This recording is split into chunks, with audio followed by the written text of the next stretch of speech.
నమస్తే, welcome to Suman TV. నేను పద్మిని. ప్రస్తుతం మనతో పాటు సీరం లక్స్ ప్రీమియర్ క్లినిక్ నుంచి డాక్టర్ సుష్మితా రెడ్డి గారు ఉన్నారు. మాట్లాడదాం. సుష్మితా రెడ్డి గారు నమస్తే అండి. నమస్తే. సో మీ క్లినిక్ గురించి పెద్దగా ఇంట్రడక్షన్ అవసరం లేదు. చాలా హైజీన్ గా, చాలా బ్యూటిఫుల్ గా మెయింటైన్ చేస్తుంటారు. ఎందుకు అనంటే డెఫినెట్ గా ఏ హాస్పిటల్ అయినా హైజీన్ అనేది మేజర్ రోల్ ని ప్లే చేస్తుంది. కానీ స్కిన్ కి సంబంధించి అయితే ఇంకాస్త ఎక్కువ కేర్ తీసుకోలేమో అని అనిపిస్తుంది. ఎందుకంటే అందరికీ తెలిసిందే బాడీలో biggest organ is skin. Definitely ఒక్కసారి వచ్చింది అంటే క్రానిక్ గా చాలా ఇబ్బంది పెడుతూ ఉంటుంది. మీరు ట్రీట్ చేసే విధానం అమేజింగ్ గా ఉంటుంది, అందులో ఎటువంటి సందేహం లేదు. అయితే ఇప్పుడు సమ్మర్ లో మీరు వచ్చారు, ఇప్పుడు సమ్మర్ లో ఎట్లా ఉంది? చాలా వేడిగా ఉంది. కార్స్ లో వచ్చి ఓన్లీ ఏసీకే ఎక్స్పోజ్ అవుతూ ఏసీలోనే ఉంటే దట్ ఈస్ డిఫరెంట్ స్టోరీ. కానీ మామూలు సామాన్యులను చూసుకుంటే బైక్స్లో వెళ్తూ ఉంటారు, బస్సుల్లో ట్రావెల్ చేస్తూ ఉంటారు. సో స్కిన్ మీద చాలా ఇంపాక్ట్ని చూపిస్తుంది. ఈ సన్కి ఎక్స్పోజ్ అయినప్పుడు డెఫినెట్గా స్కిన్ డార్కెన్ అయిపోవటం, ట్యాన్ అయిపోవటం ఇట్లాంటివి జరుగుతూ ఉంటుంది. మీ క్లినిక్ నుంచి ఎట్లా దాన్ని ట్రీట్ చేస్తారు? అసలు కేర్ ఎలా తీసుకోవాలి సమ్మర్లో? సో సమ్మర్లో కాస్మెటికల్లీ అయితే ట్యానింగ్ ప్రాబ్లమ్స్ చాలా ఉంటాయి. అది కాకుండా సమ్మర్లో ఇన్ జనరల్గా కూడా డస్ట్ ప్రాబ్లం కూడా హెవీగా ఉంటుంది. సో దానివల్ల స్కిన్ అనేది డ్యామేజ్ అవుతుంది. అండ్ పొల్యూషన్ అంతటి వల్ల కూడా హెయిర్ అనేది కూడా బాగా డ్యామేజ్ అవుతుంది. సో ఈ ఎక్సెసివ్ హీట్, ఎక్సెసివ్ టెంపరేచర్ వల్ల హెయిర్ అనేది చాలా డ్యామేజ్ అవుతుంది. అండ్ స్కిన్ అనేది ఎలా అంటే ట్యానింగ్ అయిపోతుంది, లోపల నుంచి పిగ్మెంట్ అంతా కూడా యాక్టివేట్ అయిపోతుంది. అండ్ అలా కాకుండా కొంతమందికి రెడ్నెస్ ప్రాబ్లమ్స్, లేదంటే సన్ ఎలర్జీ ప్రాబ్లమ్స్, సోలార్ అటికేరియా అంటాం. సో అలాంటివి కూడా సన్ కి ఎక్స్పోజ్ అవ్వగానే దద్దుర్లు వచ్చేస్తాయి. సోలార్ అటికేరియా, ఇంకా పిఎంఎల్ఏ అదొక రకమైన ఆటో ఇమ్యూన్ లాంటి ర్యాష్ వచ్చేస్తుంది. ఫేస్ ఎక్కడెక్కడ ఎక్స్పోజ్ అవుతారో అక్కడక్కడ మాత్రమే ఆ ర్యాష్ వస్తుంది. సో ఇలా మల్టిపుల్ ప్రాబ్లమ్స్ ఉంటాయి. మెయిన్గా వచ్చేసి డీహైడ్రేషన్ ప్రాబ్లం కూడా హెవీగా ఉంటుంది. So hydration is very important. And protection, hats పెట్టుకోవడం కానీ, గాగుల్స్ పెట్టుకోవడం కానీ, ఖచ్చితంగా సన్ స్క్రీన్ రాసుకోవడం. సన్ స్క్రీన్ అనేది నా క్వశ్చన్. డెఫినెట్లీ ఇప్పుడు మార్కెట్ లో మనం చూస్తుంటే చాలా కెమికల్ బేస్డ్ సన్ స్క్రీన్స్ వస్తున్నాయి. SPF ఎంత ఎక్కువ ఉంటే దాని ప్రైస్ కూడా అంత ఎక్కువగా వస్తుంది. ఇంపోర్టెడ్ సన్ స్క్రీన్స్ అని అంటున్నారు. దేన్ని ఆప్ట్ చేసుకోవాలో తెలియనటువంటి ఒక కన్ఫ్యూజన్ లో ఉన్నాం. So SPF as a doctor, SPF ఎంత ఉండాలి మనం స్కిన్ కి సంబంధించి తీసుకునే మాయిశ్చరైజర్ ఆ క్రీమ్ లో? ఒక 10 years బ్యాక్ తీసుకుంటే కనుక SPF 30 వరకు సరిపోయేది. ఇప్పుడు ఏంటి అంటే SPF 50 నుంచి తీసుకుంటే బెటర్. SPF 50? SPF 50 ఉంటుంది, 55 ఉంటుంది, 80, 100 కూడా ఉంటుంది. ఈ SPF కంటే కూడా మన ఇండియన్ టెంపరేచర్స్ లో PA+++ అని ఉంటుంది. ఆ 4+, 5+ ఏదైతే మనం బాటిల్ పైన చూస్తామో అది మనకి చాలా ఇంపార్టెంట్, తీసుకోవచ్చు అది. సో ఇది ఎక్కువ ఉంటే మనకి ఏంటంటే UVA, UVB and all kind of radiation నుంచి, all kind of sun damage నుంచి మన స్కిన్ ని మనం ప్రొటెక్ట్ చేసుకోవచ్చు. మరి మార్కెట్ లో డిఫరెంట్ ప్రోడక్ట్స్ ఉన్నాయి, డిఫరెంట్ కంపెనీస్ కి సంబంధించిన క్రీమ్స్ అనేవి అవైలబుల్ గా ఉన్నాయి. మరి స్కిన్ లోకి మనం ఏదైతే స్కిన్ మీద అప్లై చేస్తామో అది లివర్ మీద కూడా ఇంపాక్ట్ ని చూపిస్తుంది. ఆబ్వియస్ గా వెళ్ళిపోతుంది కదా లోపలికి. ఏది బెటర్ గా తీసుకోవచ్చు? అంటే chemical ingredients, chemical sunscreens అనేవి డిఫరెంట్ ఉంటాయి. సో అవి మాత్రమే కొంతవరకు స్కిన్ లోకి అబ్జర్వ్ అయ్యే ఛాన్సెస్ ఉంటాయి. అండ్ అది కూడా మనం ఎంత ఏరియా బాడీ పైన అప్లై చేస్తున్నాం అన్న దాన్ని బట్టి అది డిపెండ్ అయి ఉంటుంది. సో ఇండియన్స్ ఏంటి అంటే మాక్సిమం హ్యాండ్స్ కి, ఫేస్ కి అలా అప్లై చేసుకుంటారు కాబట్టి అంత ఇంటర్నల్ గా ఏం ఎఫెక్ట్ ఉండదు. అండ్ క్రానిక్ గా కెమికల్ సన్ స్క్రీన్ వాడితేనే అలాంటి ప్రాబ్లం ఉంటుంది, కానీ otherwise sunscreen is very safe. Right. Skin కి సంబంధించి రకరకాల ఇబ్బందులతో లైక్ సోరియాసిస్ కానీ, ఎగ్జిమా కానీ, లేకపోతే అర్టికేరియా కానీ ఇటువంటి సమస్యలు ఆల్రెడీ ఉన్నాయి. ఉన్న వాళ్ళు మరి ఎటువంటి క్రీమ్స్ ని మనం పెట్టుకోవచ్చు అనుకో ఈ సమ్మర్ లో? So psoriasis is completely different అండి. అది autoimmune condition. And eczema is also completely different. And solar urticaria ఏంటి అంటే ఇట్స్ కైండ్ ఆఫ్ ఎలర్జీ. ఇది ఏంటి అంటే సన్ రేస్ పడగానే వీల్స్ అని అంటాము, కామన్ లాంగ్వేజ్ లో హైవ్స్ అని అంటాం. సో దద్దుర్లు లాగా వచ్చేస్తుంది. అండ్ స్పెసిఫిక్ గా ఏదైనా డైరెక్షన్ లో రాయడం కానీ, గీకడం కానీ చేస్తే అదేలాగా కూడా దద్దులు వస్తాయి. సో డర్మోగ్రఫిజం అంటాం.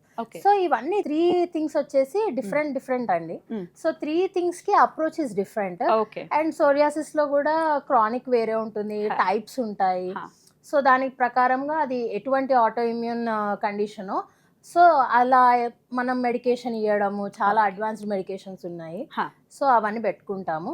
అండ్ ఎగ్జిమా ఏంటి అంటే ఇంకా అది కొంచెం క్రానిక్ కండిషన్. క్రానిక్ అది ఇంకా మెయిన్ గా వింటర్స్ లో ఎక్కువ అగ్రవేట్ అగ్రవేట్ అవుతుంది. అవుతున్నా. సో ఎగ్జిమా వరకు అయితే సమ్మర్ లో అంత ప్రాబ్లం ఉండదు. ఈవెన్ సోరియాసిస్ కూడా అదే చెప్తారు, సమ్మర్ లో అంత పెద్ద ఇంపాక్ట్ ఏమి ఉండదు.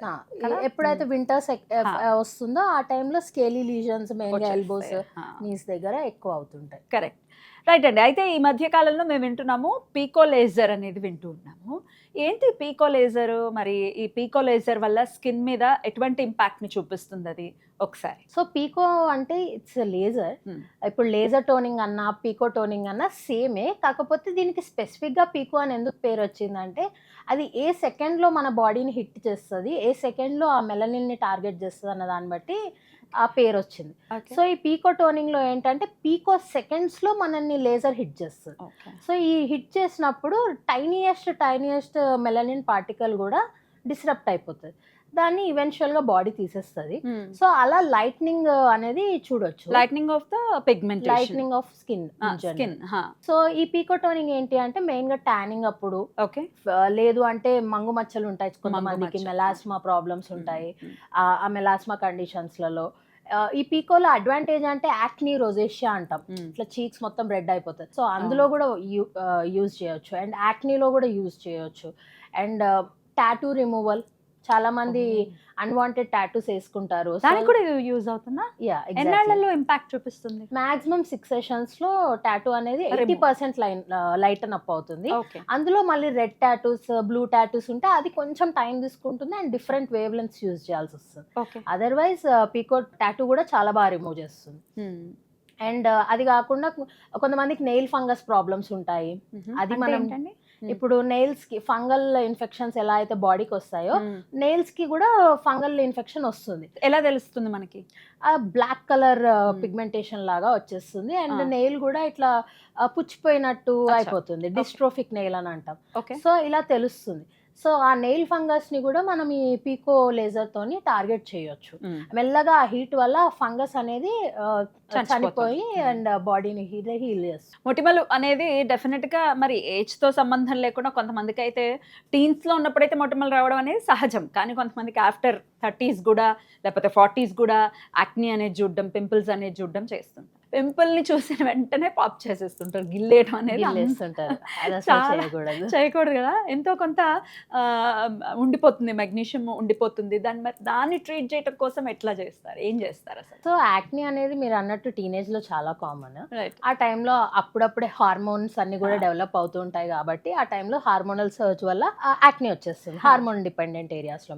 అండ్ ఈ అడల్ట్ యాక్నీ అనేది ఇప్పుడు చాలా కామన్ అయిపోయింది. ఒక ఏజ్ 28-29 ఇయర్స్ తర్వాత మొటిమలు వస్తున్నాయి, వాళ్ళకి ముందు ఎప్పుడు యాక్నీ ఉండదు, అప్పుడే వస్తుంది.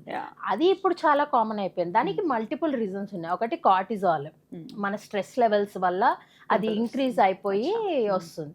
అండ్ ఇంకోటి ఏంటంటే ఇప్పుడు డైరీ కూడా ఎలా అంటే ఒకప్పుడు ఆవులు కానీ గేదెలు కానీ అవి హ్యాపీగా ఉండి మిల్క్ కూడా హ్యాపీగా ఇస్తున్నప్పుడు మనకి ఏం ప్రాబ్లం వచ్చేది, వాటికి కూడా స్ట్రెస్ ఉంది ప్రెసెంట్. ఇప్పుడు వాళ్ళ నుంచి వచ్చే పాలకు వల్ల యానిమల్ క్రుయాలిటీ అంటాం కదా, సో వాటికి కూడా స్ట్రెస్ ఉంది. ఆ స్ట్రెస్ కూడా మన స్ట్రెస్ని ఇంపాక్ట్ చేసి అలా అడల్ట్ యాక్నీ అనేది డెవలప్ అవుతుంది. అండ్ స్టెరాయిడ్స్ యూజ్ చేస్తారు, కార్టికో స్టెరాయిడ్స్, ఎక్కువ ఈల్డ్ ఉండాలని. సో అవన్నీ కూడా మన బాడీలో ఉండే హార్మోన్స్తో ఇంటరాక్ట్ అయ్యి మెయిన్గా హార్మోన్ డిపెండెంట్ ఏరియా, ఈ చిన్ కానీ చీక్ కానీ ఇక్కడ చిన్న అండ్ ఫోర్ హెడ్ కూడా ఆఫ్ కోర్స్. సో ఈ ఏరియాస్లలో బాగా ఎక్కువ యాక్నీ వస్తుంది. సో డాండ్రఫ్ కూడా ఫేస్ మీద ఒకవేళ పడినా కూడా పింపుల్స్ లాగా మారిపోతాయని కూడా వింటూ ఉంటాం, ఎంతవరకు కరెక్ట్ డాక్టర్ గారు? ఎస్ అండి. సో డాండ్రఫ్ ఏంటంటే ఫ్లేకీగా ఉంటుంది. సో మనకి ఇక్కడ ఫోర్ హెడ్ పైన మెయిన్ దాని ఇంపాక్ట్ ఎక్కువ చూపిస్తుంది. ఫోర్ హెడ్ పైన అది ఫ్లేక్స్ పడినప్పుడు సన్నగా కొమడోన్స్ లాగా స్టార్ట్ అవుతాయి. ఫస్ట్ బంప్స్ అంటాం, సో అవి బంప్స్ ని కొమడోన్స్ అంటాము. ఆ బంప్స్ లాగా స్టార్ట్ అవుతుంది, అది మెల్లగా ఇన్ఫ్లేమ్ అయ్యి పింపుల్ లాగా మారుతుంది. And at the same time అదే డాండ్రఫ్ బ్యాక్ పైన పడితే బ్యాక్ కూడా చాలా సీబమ్ డిపెండెంట్ ఏరియా, సో అక్కడ కూడా ఈ డాండ్రఫ్ ఫ్లేక్స్ పడి అది అంతా కూడా యాక్నీ వచ్చేస్తుంది. So dandruff control is very important. And చాలా మంది ఏమనుకుంటారంటే ఒక 4 weeks యాంటీ డాండ్రఫ్ ట్రీట్మెంట్ వాడంగానే సరిపోతుంది అనుకుంటారు, కానీ వన్స్ డాండ్రఫ్ వచ్చిందంటే obviously 4 to 8 weeks aggressive treatment use చేయాలి. Right. బట్ దాని తర్వాత వీక్లీ వన్స్ అన్న మెయింటెనెన్స్ యూజ్ చేయాలి.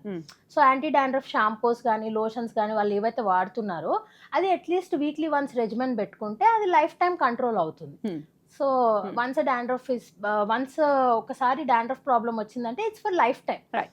సో లైఫ్ టైం అలా మెయింటైన్ చేసుకుంటూ ఉంటే బెటర్. చాలా బ్యూటిఫుల్గా ఎక్స్ప్లెయిన్ చేస్తారు. సమ్మర్లో డెఫినెట్గా ఎక్కువ కేర్ తీసుకోవాల్సినటువంటి అవసరం ఉంటుంది. హైడ్రేషన్ అనేది మేజర్ రోల్ని ప్లే చేస్తుంది స్కిన్ బ్యూటిఫుల్గా ఉండటానికి, లేకపోతే చక్కగా మాయిశ్చర్తో కనిపిస్తూ చాలా బాగుండటానికి, అంతే కదా. అండ్ సమ్మర్ లో చాలా మంది మామిడి పండ్లు తినాలంటే భయపడిపోతారు. అవును, పింపుల్స్ వచ్చేస్తాయని, సెగ్గడ్లు వస్తాయని ఇంకా భయపడతారు. ఎస్, ఎంతవరకు కరెక్ట్ డాక్టర్ గారు? అలా అంటే ఇప్పుడు మరీ ఒక 5 to 6 per day mangoes consume చేస్తే అలా Overheat అవుతుందా?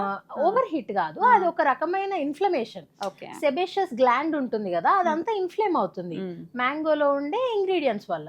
సో అలా భయపడతారు. కానీ సీజనల్ ఫ్రూట్స్ ఎప్పుడైనా చాలా మంచిది కన్జ్యూమ్ చేయాలి. Yeah, mangoes are rich in vitamin A, vitamin C. Skin కి యూజ్ అవుతాయి. స్కిన్ కూడా చాలా కెరటినాయిడ్స్ చాలా హెల్ప్ అవుతుంది స్కిన్ కి, హెయిర్ హెల్త్ కి చాలా మంచిది. So seasonal fruits are always good, కాకపోతే మోడరేషన్ ఇస్ ద కీ. ఒక తింటున్నాం అనేది మోడరేట్ matters. తింటే తీసుకుంటే పర్వాలేదు. ఏ లెవెల్లో కన్జ్యూమ్ చేయొచ్చు? 1 per or day. 2 అండి, 1 or 2. మామిడి పండు చూస్తే 1 or 2తో ఆగదు. ఒకవేళ బుట్ట అక్కడ ఉందంటే అందరూ కలిస్తే తినేసే పరిస్థితి ఉంటుంది. కొంచెం కంట్రోల్ చేసుకోవాలి అని చెప్తారు. మెయిన్ గా యాక్ని ప్రాబ్లం ఉంది. రైట్. చాలా బ్యూటిఫుల్గా ఎక్స్ప్లెయిన్ చేశారు. నెక్స్ట్ వీడియోలో హెయిర్కి సంబంధించి మనం మాట్లాడుకుందాం.